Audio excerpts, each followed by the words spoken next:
ડિંડોલી વિસ્તારની નામચીન હોસ્પિટલ આવી ગર્ભ પરીક્ષાના વિવાદમાં. આવો જાણીએ શું છે સમગ્ર મામલો.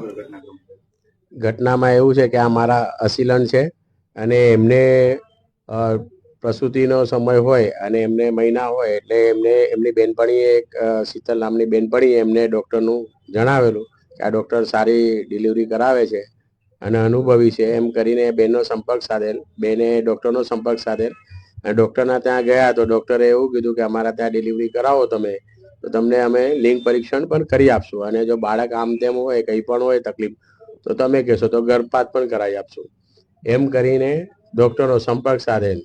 અને આ ડિંડોલીની અંદર આવેલા ડૉક્ટર છે જે ખૂબ પ્રખ્યાત છે અને જે ગેરકાયદેસર લિંગ પરીક્ષણ અને ગેરકાયદેસર ગર્ભપાતનો ધંધો કરે છે.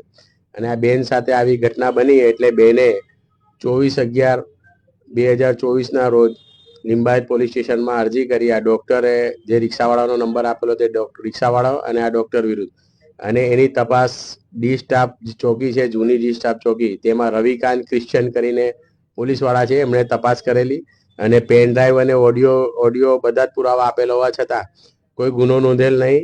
અને ત્યારબાદ પીઆઈ સાહેબને મળેલા. પીઆઈ સાહેબે કીધું કે આ ડિંડોલીમાં હોસ્પિટલ આવેલી છે જેથી અમે કોઈ ગુનો દાખલ કરવાના નથી.